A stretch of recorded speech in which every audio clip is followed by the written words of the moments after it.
Yes!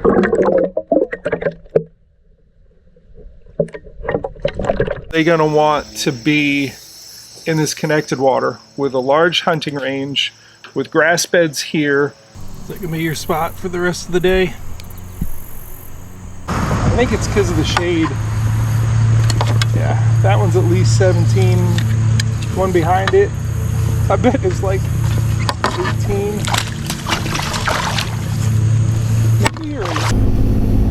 I never know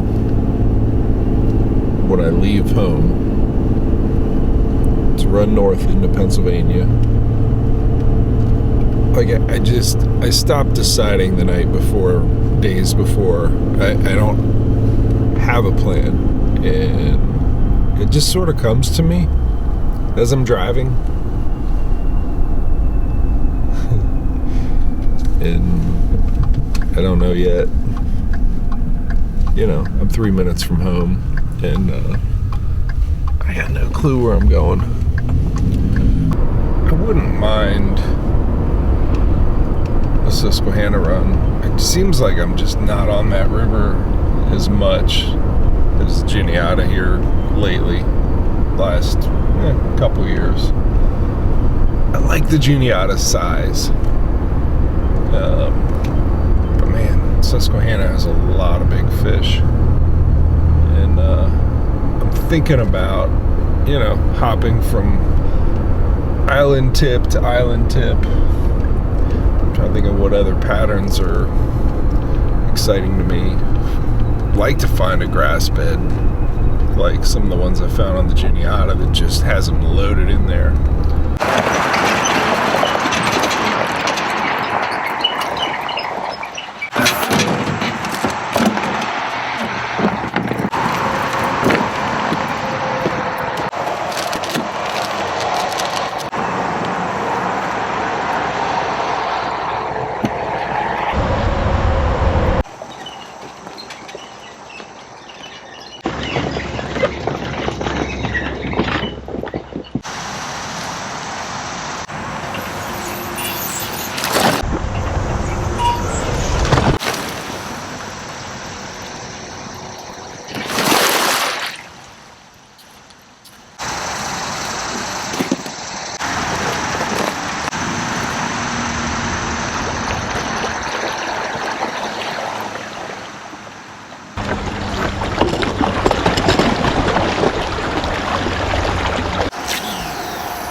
So the period of time from when I arrive at the ramp to when I launch is decreasing every time.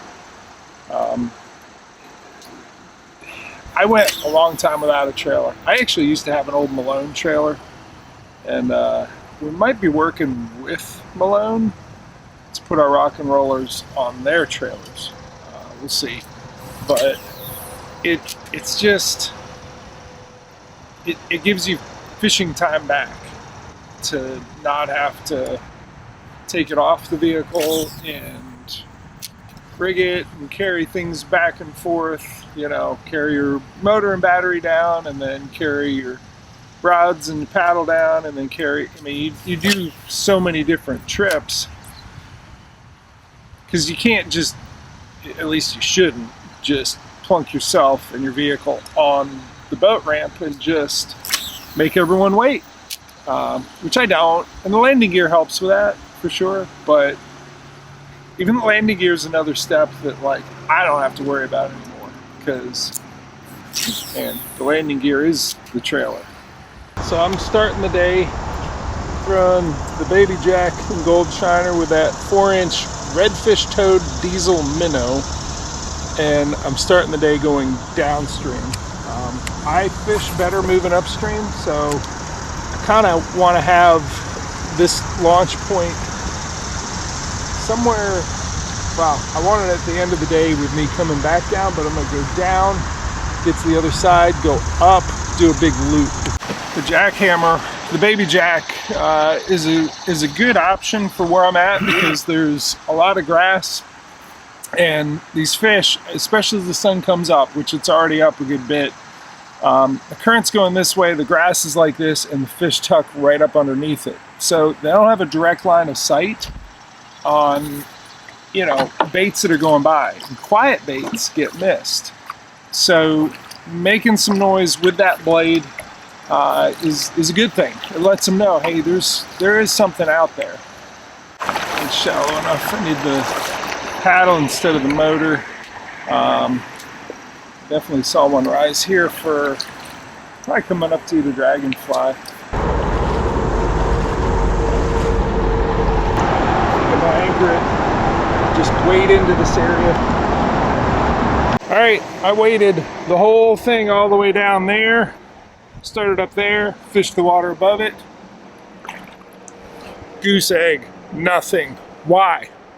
Well, it took me walking it to realize that all the water around it was that deep or shallower. There was nice depth that would have been a good place for a fish to be down in the trenches caused by these ledges. There's some spots where it's 3.5, not quite 4 feet deep, but they're not going to be there. And that beautiful oxygenated water has a little bit of grass. You know, it's got everything they need except for one thing. The one thing is access to deeper water. So this is an example of what I call isolated water, or an isolated pool, meaning it's cut off by shallow water all around. That doesn't mean that these fish can't get in here from, say, the next pool down or the pool above. It just means they won't until there's higher water. Isolated water just means that, yeah, there may be good habitat right there, but it's isolated by shallow water all the way around. There's not a clear path to deep water in any direction. So if this river gets much lower, they just don't have an escape plan. They don't have a larger hunting range of forage, things that they want to eat. It's just an isolated, really nice spot that I think come this fall with a little bit more water in this river, great place to find them. But not now, not summer, not when it's this low, because that is isolated water. Let's go find some connected water.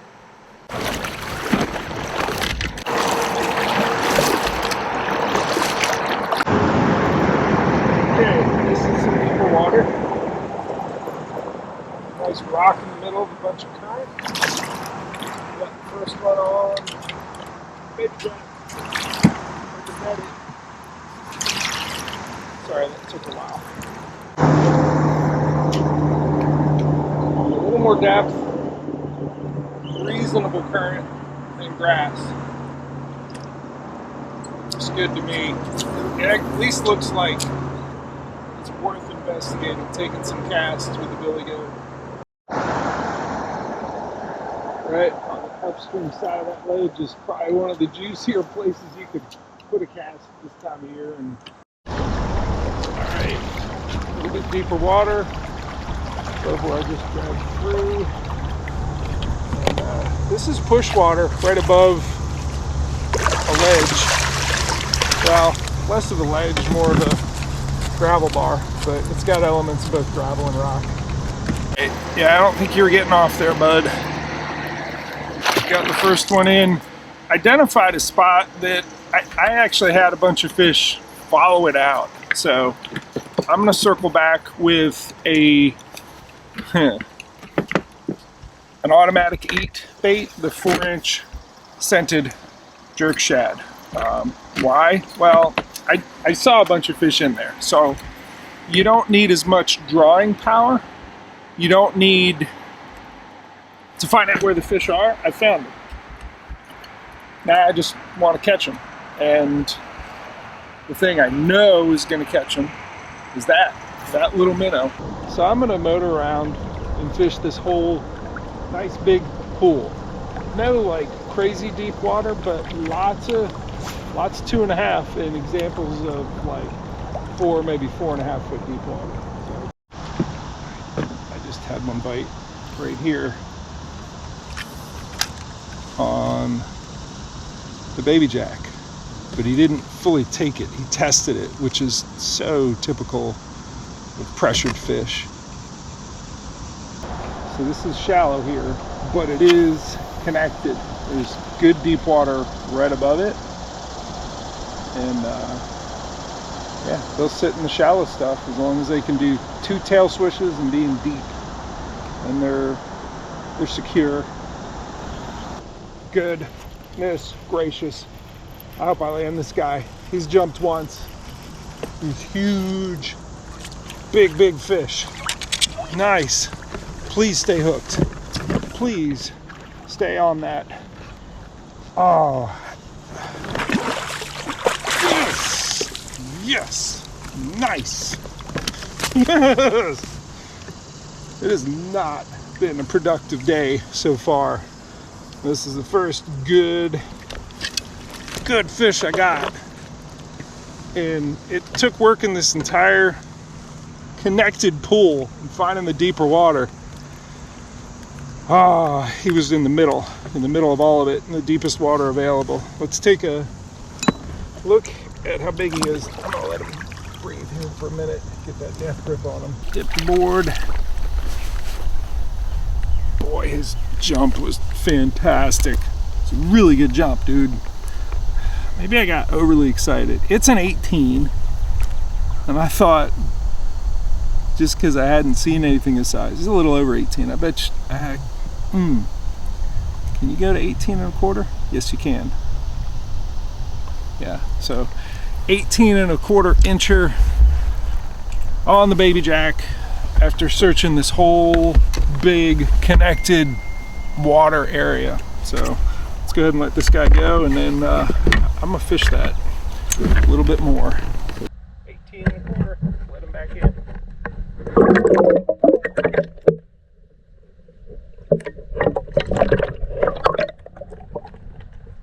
So the fish I just caught in that pool was in the deepest part of the pool, but more importantly, it was a big fish living there in low clear summertime, late summer, early fall. He had a large hunting range. He had a shallow area with a current seam coming through on basically the tail end of an island. He had some ledge rocks up top. He had riprap along one side. He had a lot of range that he could have run to, and this is a perfect example of connected water. It's a large hunting range. Let's do a quick illustration and compare it to the first place where I got out and waded, which was isolated water. All right, so what we have, this is the pool that I just caught that fish from. He was in the center. It was the deepest water, but really what was going on is, and I'm gonna tell you that this was, I don't know, maybe 3.5 feet deep, whereas up here we also had 3.5 feet that was sort of isolated, because in between here, somewhere in this range, it was only like, I don't know, 4 inches deep, and down here it was like 4 inches deep. This has a nice, current seam coming off the edge, and that fish had this whole area to be in, right? Big connected water pool. Whereas here, the range, let's draw the range of where they can go. This fish could be, I'm going to draw the perimeter pretty easily in this big area, right? All of this is his hunting range, okay? Now, this spot up here, on the other hand, has a very limited range. It had 3.5 feet of water, but those, if there was a fish there, which there was not in this low, clear condition, they were pretty much confined to this area right here, right? That's it. Nice depth right there, but once you get outside of that, too shallow, too shallow, too shallow. They're just trapped in there. So, you know, look at it in terms of when it's low and clear. Are they going to get trapped in isolated water, or are they going to want to be in this connected water with a large hunting range, with grass beds here, riffles there, just lots of, you know, vast depth, relative depth here. They want to be in the connected water. So it's different in the spring than it is in the summer and early fall. In the springtime, there's just more water everywhere. And those examples of isolated water, like the place that I considered isolated and didn't catch a fish, that'd be a great spawning site. Nice ledge rock to block the current, and you know, with another 2, 3, 4 feet of water in that river system, no problem at all. No problem at all with that fish going wherever it needs to be. But as we moved into the low water period, they have a sense. They're like, I can't get trapped here. I do not want to be stuck here and have that small hunting range to to support their bodies, you know, keep them fed. They just don't want to be there. So let's get back to the adventure and see if I can find more examples of connected water. All right, I'm moving into where that fish hit. There's a big boulder there and like 2.5, maybe 3 feet of water. There's a current seam up above. He was somewhere in the middle here. Oh, that was a big jump. Do I still have him on? I don't know where he went. Oh, he's running this way. Oh, yes. All right. All the way up in the white water. Oh, gosh. Yep. Goodness gracious. Huge jump was the first thing I got there. And, come here. Gotcha. Yes! Oh, I was getting ready to give up on this pool. I did not, though. I'm gonna let you breathe. Alright, I got him in the net, just relaxing. Well, he's not really relaxing. Usually I show this afterwards. So this is the top ledge of the entire pool. And this guy was, see that little grass bed? See the current seam coming off of that pour through? He was just on the inside of that. Let's take a closer look. But top of the pool, all the way up. And in a pretty aggressive spot. You know, he was he was near some of the most oxygenated water that's out here. And boy, did he smash it. White water is always a good thing in summer because it oxygenates the water, which is such a huge part of what they need. I'm gonna turn him around to get full sun on this beautiful animal. All right, he liked the jackhammer.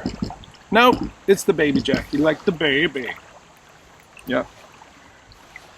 Very cool. All right, another good fish. I'm not getting many today, but another good one from connected water.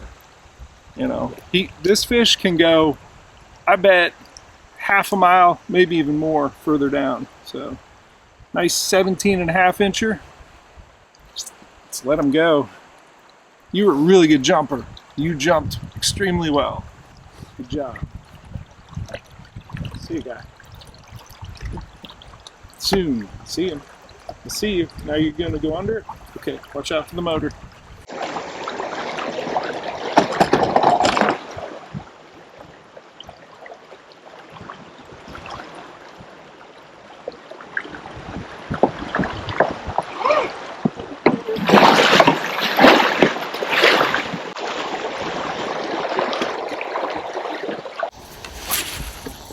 So the pool that I'm in now, I can look around in many directions, and besides what's behind me that I just waded up through, I don't see another place immediately that I have to wade through. So there's decent depth. I mean, I got the one. This is this is what I'm looking for. This has the potential to be connected water. There's certainly a wide hunting range to support a number of nice sized fish, maybe some true bigs. But one way to sort of recognize when you're not in that place, when you're in a place that you just shouldn't be messing with, don't even pick up a rod when it's low and clear like this, is if you just had to get out and drag and you're about to do it again. You know, if you're constantly in and out and in and out, and you're not making tracks somewhere really quickly, you're basically in isolated water, many little pockets of isolated water, and that is not productive. Yep. I've got someone's makeshift anchor. Someone welded that up. Huh. Nice. Maybe too nice. Maybe too grapply. I think I'm gonna take it out. We'll call that. Yep. We'll call that trash removal. So the crazy thing is, in a pool this size, they could be up there. They could be way down there in that corner. They could be up here in this gravel flat. They really could. Well, there's a white egret over there hunting, so there's at least some food for them. I mean, you just keep looking around, and there's probably a nice pod of, I don't know, 16 to 19 inch fish in here somewhere.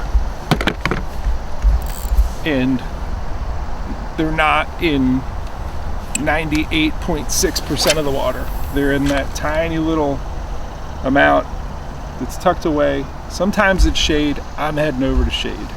I wanna catch the bigs on the 7-inch center jerk shad, but like, I gotta find them first. And one of the best search baits, and I just started using it this spring, is the goat with a little bit of skirt on just an open jig head. No bristle guard, just chuck and wind it. Just put it out there, do the fan cast with the motor on, but keep moving.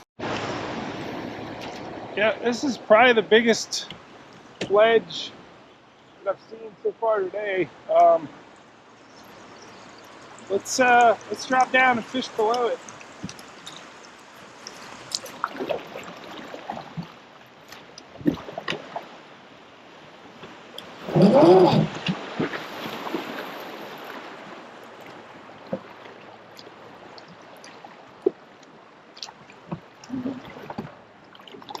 Lift and then the motor drop. I can let it eat. Right into the white water I just went through. See if anyone's home. Alright, deep water, nice ledge system. Oh, and he's off. Oh man, that was a good fish on the baby jack. Alright, I found some. Oh. Come on, somebody else, grab it. So I know I just missed a big fish on the baby jack. Why am I putting it away? I'm looking at this pool, and it's a deep trench that's like, you know, from that ledge to this one is, it's probably 3 of my long casts. So it's a lot of water, and there's a lot of it that I cannot see the bottom. A lot of just isolated boulders in that deep water. I think a crankbait is going to dig them out a little bit better than baby jack entices them up. I also just want to catch them on a crankbait. Alright, near the end of this pool, boulders in the deeper water, and this guy jams a crankbait. Hopefully I keep him hooked.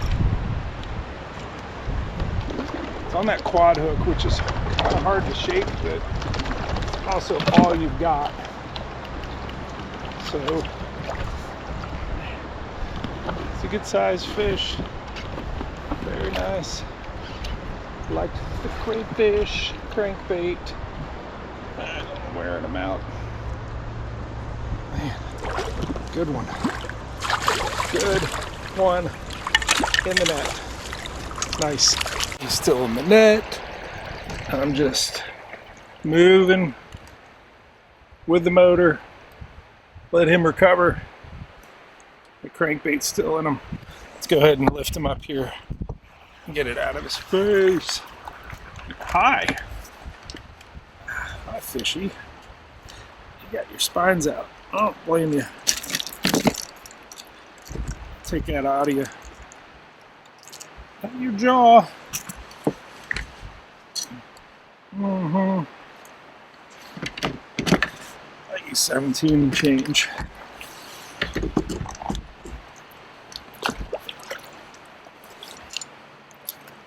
I don't think he's 18. Yeah, I was correct. He's 17 and a quarter. 17 and change. On a crank. Yes. I'm always happy when, like, I catch them on different lures within the same day. I'll be honest, it's kind of a tough bite today, but, you know, I'm getting my shots at some bigs. I missed a shot at a big up there, and then I capitalized on that rock pile back there, which I'll go back in there here in a second. But yeah, different baits within the same day. Just means you're versatile.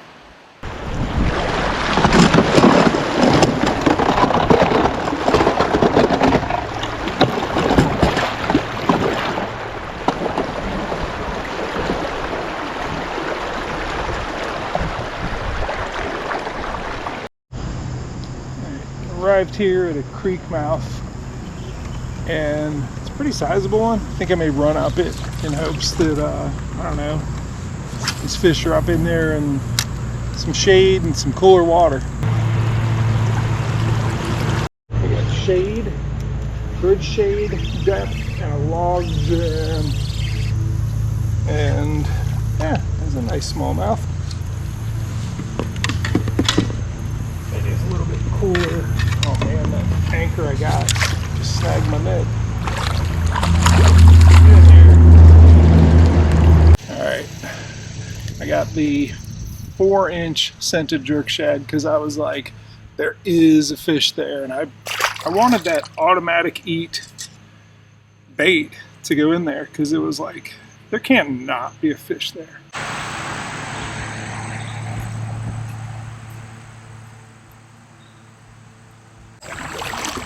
I went all the way up in the creek as far as I could without just wading it. And for sure I saw fish, but nothing big. Maybe a 14 and a half. Decent smallmouth in that same log jam. I got the first one on the scented jerk shad. This one, I threw the llama tube on. I like the llama tube in black. But it had to sit there.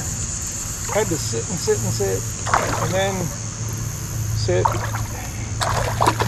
We ate it. Come on. How about this fish?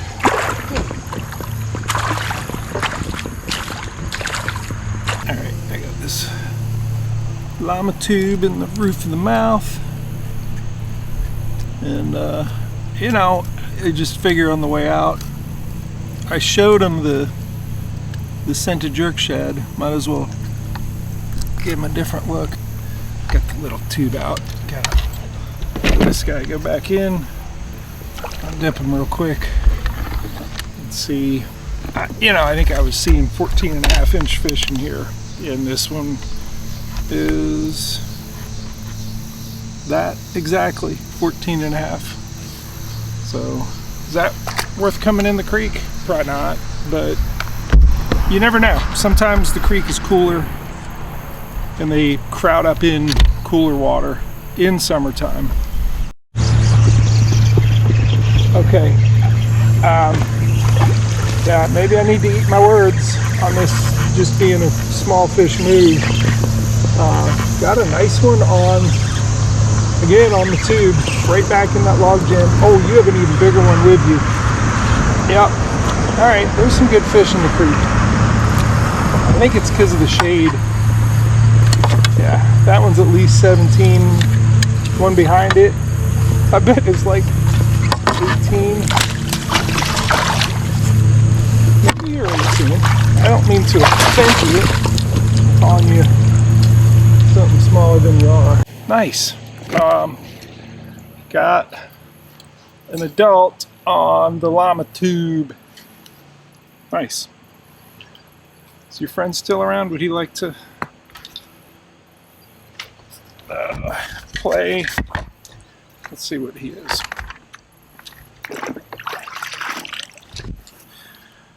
So shade underneath the bridge, up in here, good for another 17. Beautiful 17 incher. His friend was, I bet you the one that was following it was in that 18.5 to 19 inch range. That llama tube sat on bottom without moving at least 30 seconds before it hit.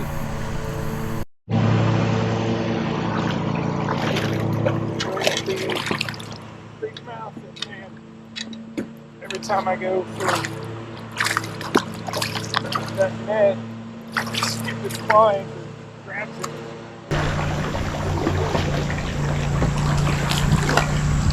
Anchor, just for you, whoever you are. Bye-bye, Anchor.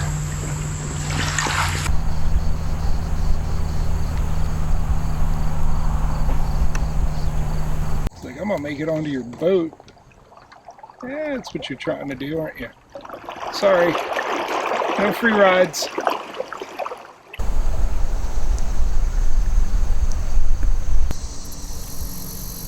Found you. Is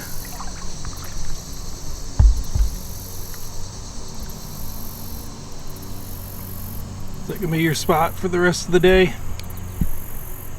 Alright, have at it.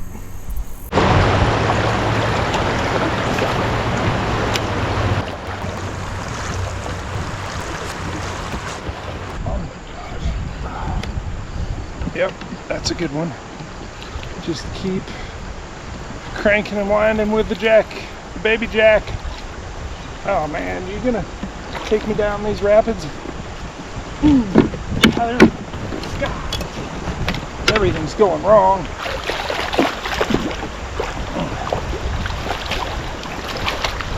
Up and in. Yep, I'm going down. Caught a good one, but man, couldn't get my net out.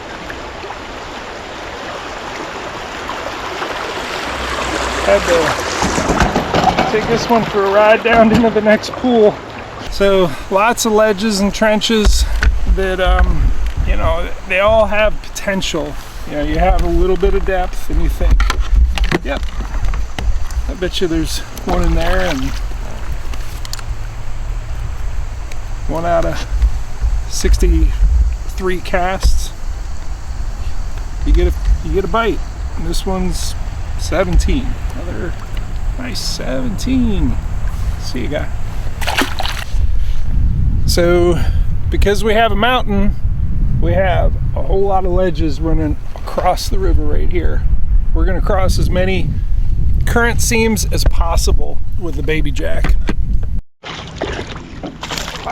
Oh gosh, he jumped all the way in.